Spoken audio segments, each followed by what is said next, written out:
Welcome to Good Vibes, the podcast that brings the timeless beauty of Eishes Chayil into the rhythm of real life. Each week, we unpack one pasuk, not as a shir, but as a spark for honest conversations, refreshing insights, and a little Torah light you can carry with you. Because meaning shouldn't feel heavy, and connection doesn't have to wait for quiet. This is Good Vibes, for the Jewish woman who's doing a lot and still reaching deeper. Hello, everyone, and welcome back to the Good Vibes podcast. Today, we're going to discuss Pasuk Chaf and discuss a very intriguing lesson with a guest who just so happens to be a great friend of mine. Okay, so let's dive in because I'm so excited. So Pasuk Chaf states, Kappa parsa la'ani ve'adeh shilcha la'avion. So this translates to, she opens her palm to the poor person and she sends forth her hand to those in need. It's another way of saying poor person. Okay, right? So she opens her palm to the poor person and she sends forth her hand to those in need. So at face value, this pasuk is extremely repetitive, almost like there's part A of the pasuk and part B of the pasuk, and it's saying seemingly the exact same things, almost like with synonyms. But we know that the Torah doesn't use words unnecessarily, and that every word and every detail is there for a reason and there to teach us something. So when we see that the pasuk is saying something double, really it must be teaching us something deeper. It's not just repeating itself. So the Mefarshim discuss the difference between these two parts and the correlation of the word. So kappa and yada, kappa is palm, yada is her hand. Parsa and shilcha is, parsa is like she opens up and shilcha is like she sends forth her hand or her palm, and la'ani and la'avion are two different ways of saying a poor person. So I want to take this opportunity to explore the difference between these two parts of the pasuk. What is the difference between kappa and yada? What's the difference between parsa and shilcha? What's the difference between ani and avion? And how does that apply to us? What do we learn from that for us? So let's dive in to try to understand these differences and try to understand what the subliminal message of this pasuk is. Today we have Mrs. Gabi Horovitz joining us. Gabi is my very close friend for many years now, and Gabi Horovitz teaches in various seminaries in Yerushalayim, in Masoras Rivka, in Tomer Devorah, in Sharfman's. I will say, she also, by the way, has a private practice, therapy practice. And I will say that even though this is her bio of teaching in seminaries and having a private therapy practice, she is so much wiser and so much more interesting and so much more awesome than just that. And I'm so grateful that you're on. Thank you so much for being with us, Gabi. Thank you so much for having me. So fun to be here. Okay, so let's dive right in. Shlomo Malach, I always think, with Mishlei, there's some sort of mashal, there's some sort of metaphor. But let's just, the basic pshat we have. The pashut pshat is like an opportunity to give. And it's really in this pasuk what she's being praised for is she sees different people and she gives to them accordingly with different needs. But I really want to understand, so just like you said, Rachelli, like what's the difference between a kapah and a yadah? It's really interesting. When we talk about the palm, I think one of the most beautiful moments for those of us who, Mr. we shall experience, you have that baby born. And I think we all like hold our breath until the baby begins to scream. And then it's like one of the most beautiful moments, those first like screams. And if the baby's okay and if the baby's healthy, they put the baby on the mother's, body.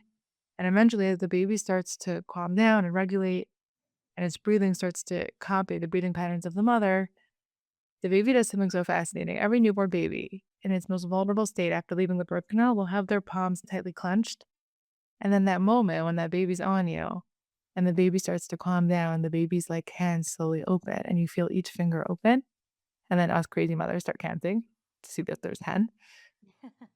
And when those babies' hands just like reach, and then the baby feels very calm. And there's a certain connection in a moment of safety. They speak about it physiologically often that the palm represents a lot of vulnerability.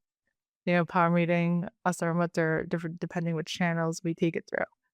But there's something about the palm that represents a lot of vulnerability. We see it as we grow up when we're stressed or when we feel tension or we're in a very vulnerable state, we clench. I don't know if you'll notice or we do it ourselves, right? We like push our hands into our laps or like into our arms when we're feeling like uncomfortable, nervous, not really safe. But there's something about the palm, really the Malbim brings it down that the palm represents a certain vulnerability. Versus we have this phrase that we use, like, someone like the back of your hand. And like what Yodeh really represents is a very public form. It's like something that's, people see. It's the thing that I see the most as we're interacting with the world, but it's also very public. It's like a very seen part of our body. It's publicly displayed. It's not something we cover. It's not something we hide. But the moment really brings down that the palm represents a vulnerability, a privacy, something much more intimate. And the hand represents a much more public display, something much more open, really much more public. So that's the first difference that I want to bring down. Then we'll talk a little bit about the difference between an onion and evion. So the Suda David, the Gemara brings it down, talks about what's the difference. We see it a lot in Tanakh. An onion, evion, sometimes in the same pasuk we see the two words together. And an ani is a poor person, but he's a poor person who he has things. He's just lacking. Like he's in some sort of financial need. He's lacking something. He needs a bit more. Whereas as an evion, he's totally destitute. He has nothing. He has every need. He just needs. Shlomo Melech was saying, Kappa Parsliani v'yadah shulcha la'avion. She stretches forth her palm to the poor. She's being praised for her ability to give, to really give of herself. What she's being praised for is her ability to give differently dependent on the receiver. So the poor person, someone who doesn't have enough. Part of what they need when she's looking at the person who wants to give, the person has like an entire life and protecting his or her shame. And therefore she gives in her palm. I always picture it, like covering the cash, like in a very private and a much more closed way. Their primary need is to feel like somebody cares. And to that person who has absolutely nothing, who all their needs are just raw and not taken care of, she sends forth both of her hands, shulcha, right? Kapah parsa, she extends it. She does it very discreetly. Versus yadeh shulcha means she sends forth both of her hands, and Shlomo Melech is praising her not just for giving, but customizing the way she gives based on the recipient. I always think when I moved into my building, I was like a newly married, and there was this woman upstairs, Mrs. Fleischman. She just had like twins. If kind of her was like her ninth and 10th, and she's like very chashuv. And I was just like unpacking, and I was all by myself, like in my new apartment. And Mrs. Fleischman comes knocking on the door, and she's like, "I'm so sorry to bother you, Gabi. Like, I'm just like, do you mind? Like, do you happen to have an egg?" I was so excited, like nothing in my fridge except for this like carton of eggs and milk, and I was like, "Oh my gosh, I do! Like, thank you, like." Thank you so much. Like, I really appreciate if you need anything upstairs, like, I love, like, borrowing from neighbors. Like, I hope I don't bother you too much, but anything you need, just knock on my door. And I was so excited because, like, she was the first person to knock on my door, and I felt totally uncomfortable, and she, like, needed something from me. And being in this apartment 7 years later, I always think about it. Like, she's never ever once again borrowed anything from me. And what she gave me on that, like, first or second day that I moved in, people dropped off cookies, and it was really sweet, and it was really nice, but she had this, like, bina to understand, like, what did I need? And I needed to do a favor for someone. I needed to feel like I had something to give. I had nothing except for that egg that I know she didn't need. But it's a real meanness to understand what does someone need, and I've always felt comfortable knocking on her door. It's so beautiful. It's such a nice story and ties in so nicely to the pasuk. Do you mind, Gabi, making it a little bit more practical and bringing it down to our world today, these two different categories? So we said that the first part of the pasuk. Can you first let's just summarize what the first part of the pasuk is and the second part of the pasuk? One of them is more vulnerable, one of them is less vulnerable, one of them is to somebody that is lacking, then the other one is someone that is very much lacking. Can you just summarize that and kind of bring it down to our world in now 2026? For sure. So kapah parsniani, I could try. Kapah parsniani is kapah. She takes her palm, she sees an ani, and she understands that the ani's need is someone who needs to be given to, but needs to protect their shame. And she understands that, and she gives to them discreetly. In a unique way. In a unique way, like discreetly based on a way that, they feel like they're we'll go more into that in a second. And then the Evion is someone who their primary need is to feel like someone cares. And she gives very publicly. That's when she sends public hands in a very forceful way. You know, there's something about us, the way we're created psychologically and emotionally, that we love giving. And it's a very beautiful need that our system, that the human system requires. We love to feel like we contribute. And contributing makes us feel good. Hormones get released in our mind, in our brain, and we feel very powerful. But the thing she's being praised for is not necessarily giving, which has a lot of power onto itself, within itself. But the thing that she's being praised for, like, I feel good when I give. I much rather make you dinner than you make me, even though I can appreciate the dinner. Dependency can be very painful for us. And the thing she's being praised for is understanding. We always speak about it, I guess, in the terms of Yiddishkeit. Like, if I only serve a Kodesh Baruch Hu when I feel good, so I'm not really serving Kodesh Baruch Hu, I'm serving myself when it works for me and I'm really enjoying and I feel totally inspired, so then I serve him. And what it really means to love, I can say I love you from here until tomorrow, and I love you, and I love you, and I love you. But loving someone is loving what they love. They love what you love. And the litmus test for true love, people can say it. Sometimes it's so painful because they can say I love you and they say I love you, but the things that are important to me, if they don't understand it, it just has no importance to them whatsoever. And with the Kadosh Baruch Hu, what it means to serve Hashem, because they don't just do it when like it works for me and I feel inspired and culturally like, the spirituality makes me feel very connected. And hopefully with Yiddishkeit and an intimate relationship, it brings tremendous pleasure. And the thing that she's really being praised for, bringing in the Mefarshim and the Malbim has a beautiful piece on it, is that she's able to, we all have our primary ways of giving. Like some of us, we really like, our friend's sad, we give her a hug. Some of us, like when our friends are sad, we love space, so we give space. The ability to not just give in the way that I'm used to giving, but giving in a way that the person really needs to receive. And it takes a lot more conscious effort because I'd rather give in a way that, I felt I could give and I felt super good. And to switch the focus instead of like, how do I feel when I do it, to what is the person in front of me and what is their need? And sometimes a person's biggest need is not for me to give to them. They need to feel like they're giving. So I need to ask them advice. And I need to find an area in my life to let them in and be more vulnerable with them about. And that can require a lot more giving for me. And that's a part that's much harder for me. And not to pretend that I need advice. Everyone knows when we're pretending. To really ask them for advice. To really ask them to borrow something to allow them to be the giver. And that could be the biggest giving moment. And sometimes giving is even though you want a hug, she doesn't want a hug. She wants space. And she doesn't want you to be there for her. So sometimes the best friend is not to be on top of her. And to give her the space she needs and respect it and not be upset and not be hurt. And sometimes giving, and it amazes me how some people are just so accurate in like how they give and how they do it. I always think it's just, making meals after people have babies. Like, I feel good, like, I made my friend a meal. And then you have people, they drop off a meal and they're like, "Oh my gosh, how are your other kids?" Like, I put some shekel store prizes because it's so hard to, change a diaper or nurse and have toddlers. And that isn't someone who made a meal. Like, the person didn't have children. She sat and she thought, like, what does this person need? It amazes me. One of my friends, like, every time she drops off a meal, she always drops off a massive smoothie because she's like, at 4 o'clock, you're so thirsty.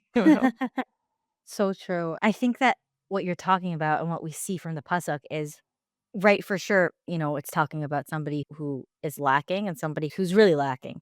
And let's take chesed, for example. There's people in our community and different organizations that they could use some chazak or they could use a little bit of help. And then there's other organizations where they really take care of the people that really desperately need it, and we shouldn't know. And, there's different types of giving in that sense. But then I'm thinking about like bringing it into our lives. Okay. And you gave the friend example. Some friends are going to need more outward support. Some friends are going to need you to not reach out to them. Some friends are going to need in different ways. And then bringing it even closer to home and within your actual home, within your bais nama. And sometimes I think about a wife giving to a husband or a wife giving to her children, different children. And, of course, this is just like a mashal. We're not actually saying that our kid is like an ani or an evyon, but with this idea of giving in an open way or giving it in a hidden way, giving in a unique way or giving kind of openly, different kids need different things. Some kid might need you to shower them with praise publicly, while another one might not appreciate that, might not need that, might not help them. They might need a very unique, almost interesting kind of pick me up. And even same thing with our husband. There might be certain topics, certain subjects, certain things in his life that he might want more explicit support with and might want more subliminal support and encouragement with. What do you think about that, Gabi? So beautiful. You said it very beautifully. I really think, the thing that we challenge ourselves to do is can I refine and be much more curious? Can I really refine how I give? Can I be much more curious about what the receiver needs rather than just, like what I appreciate, which is a beautiful thing. Often what we appreciate others do. But sometimes it is different. And sometimes it's like, especially with a husband or a child, different stage, different age, different gender, there's something else there that they require. It really requires a lot of curiosity. Sometimes we're so emotional and we really appreciate emotions. We really appreciate philosophy and spirituality and psychology. And sometimes the person just needs to feel like their basic needs are met. And even though I'm so busy with their emotions, the thing they need this month is just a lot of stability. They just need to know that their bags are clean, and that everything in their tick is proper for what needs to be in their tick for the Tuesday morning. And I think just our different personalities, each that bring its own co-hosts and its own strengths. Really, the thing she's being praised for is being very curious, really refining how she gives based on the person that's in front of her, rather than her very natural way. She does it with different parts of her hands. The movement in which she does it is differently, really based on the person who's therefore going to take it. I think also one thing is sometimes we go very meta and it's very beautiful, and sometimes we're the opposite. We go very detail oriented, and having that balance to hold the two. I always speak of this more about like but and days, how does she form trust? And the Ralbag has a beautiful piece. The Ralbag speaks about, giving to people before they need to ask for it. And the Ralbag also speaks about the importance of details. And I think when it comes to giving, if you walk in and you're like, hey, do you like my shirt? And they're like, we love it. It's very different than someone being like, I noticed your shirt, it's so pretty. Girls asking to join on the seminary Hanukkah break trip is very different than being invited. When you're giving and you have a certain curiosity, like, what does this person in my life need? And I can really sit there and if I don't know, so it's my time to ask. Instead of the giver is like, what do you want right now? Like, what can I give you that's helpful? And to really genuinely be curious because what's helpful for me is not helpful for everyone. And I think, one of the moments where we feel most connected to people, well, even the smallest things, it's really nice when someone makes us a coffee, but how do we feel when they like froth the milk and make a heart? Details really show, they really are the glue to any relationship. I was in high school and one of my good friends, her father bought her a car. And we were all so excited because we all wanted a ride. Like she was going to drive us like probably the 45 minutes away from school. We were so excited. We had a car. And we were so grateful to her father and she was mildly impressed. And it always like fascinated me. And there was one like freezing cold morning. I grew up in Toronto. There's like freezing cold snowstorm. And okay, we were teenagers. We had this rule in the car, like, we don't talk in the morning. Like, everyone drink your Pepsi and we talk when we get to school. And I remember she like, picked us up and she's smiling like ear to ear, like she's in heaven, you know? And we're all like, oh my goodness, like, what is this mood? And after a while, we're like, hey, what's the seventh heaven? Like, what happened? She's like, nothing. We're like, okay. And like, we keep driving and we're like trudging through the snow and it's taking a really long time. And she's just so happy. And we're like, it's freezing. Like, why are you like, what happened? She's like, "Okay, you guys wanna know?" And we're like, "Yes." And she's like, "I totally forgot to park my car in the garage. I woke up, it was this crazy snowstorm. I thought we weren't going to school." I peek out my window shade, and she's like, "My father, you know how busy my father is? My father, he's standing there 6 AM in the freezing cold, and he brushed off all the snow from my car."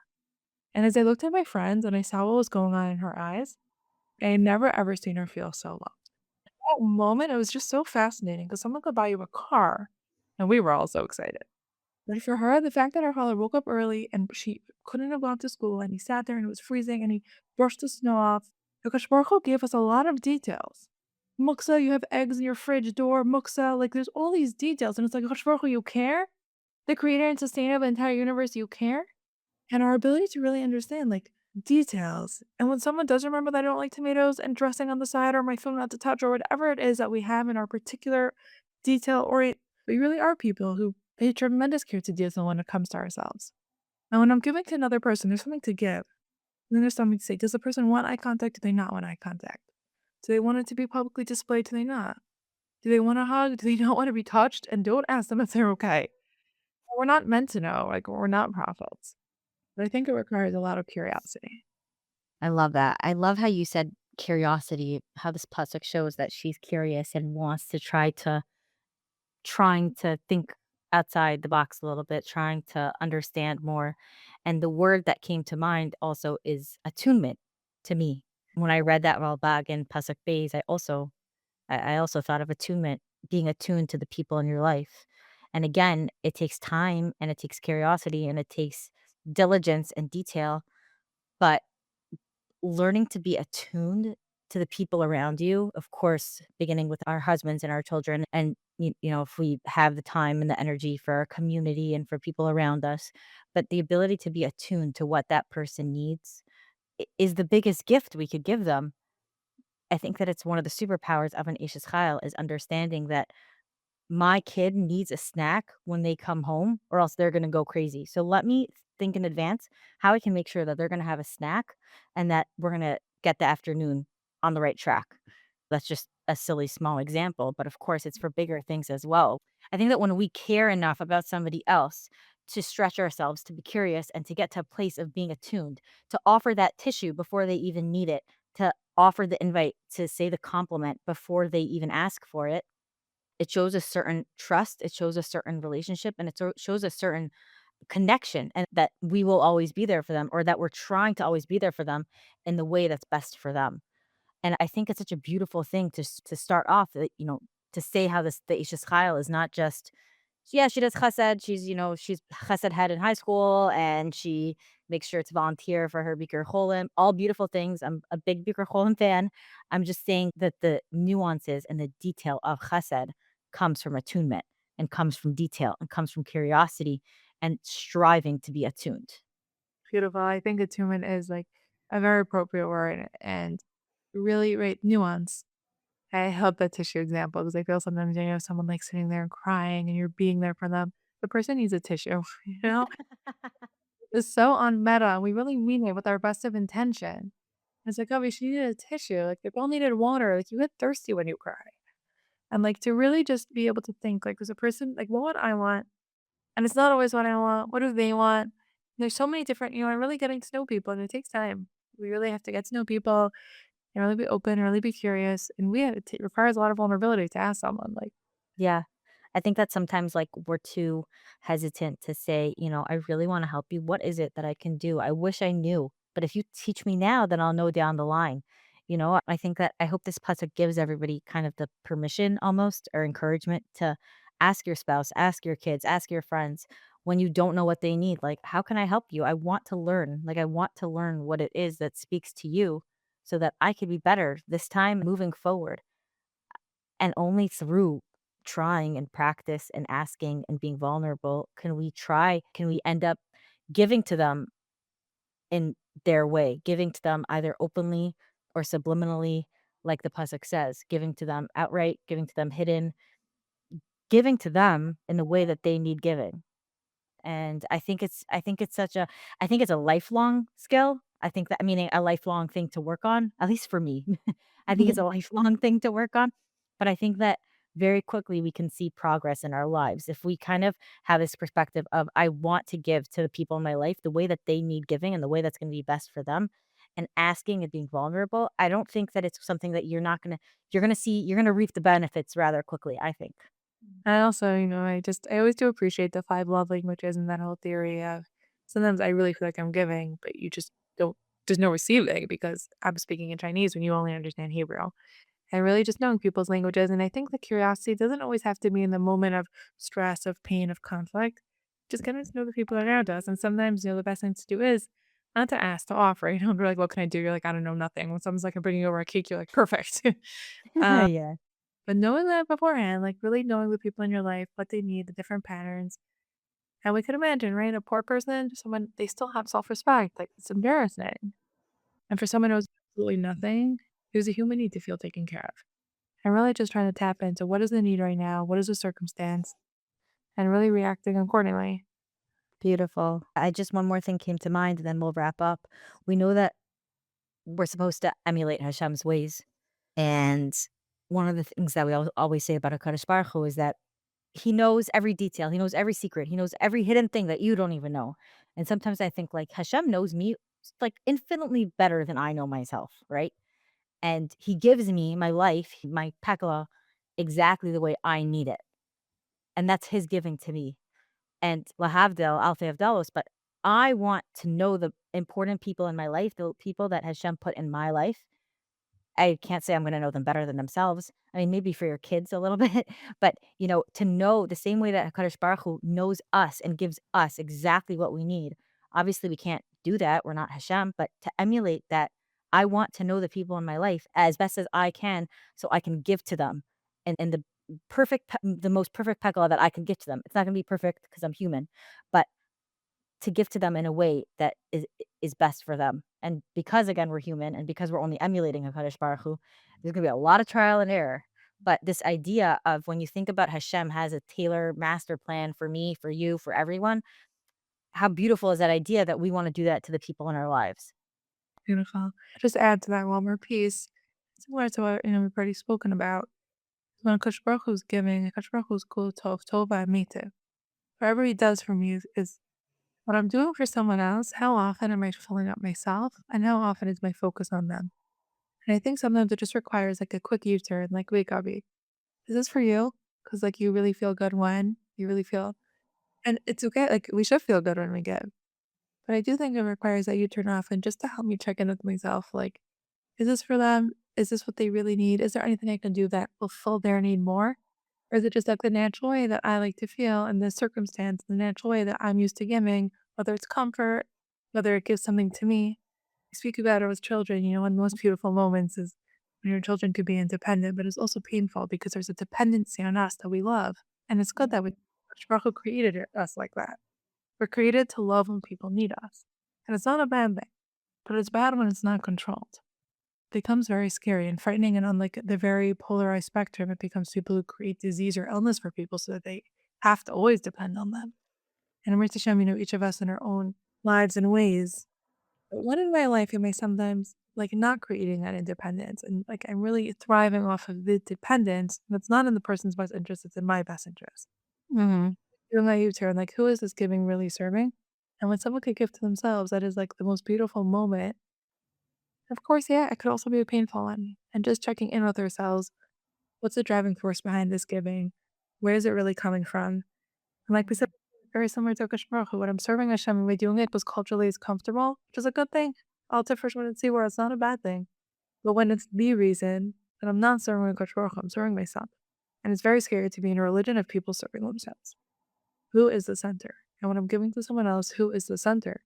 Is it me and my own needs? Or is it really me looking into someone else's eyes and be like, what does this person need? And how can I be a shliach? That's beautiful. That's beautiful, Gabi. Thank you so much. Thanks for sharing on this pasuk, enlightening us. Thanks for taking time out of your busy. Yeah, I love listening to these podcasts. It's like so amazing. Such a beautiful thing you're doing. Thank you. Thank you. Gabi actually teaches Eishes Chayil in some seminaries. And fun fact, Gabi and I started learning Eishes Chayil together way back how many years ago? 5 years ago? I think 5 years ago. And here we are, Baruch Hashem. So thank you so much. And thank you for joining us. Please reach out and email us with any questions or thoughts. We would love to hear from you. Stay tuned for some more good vibes.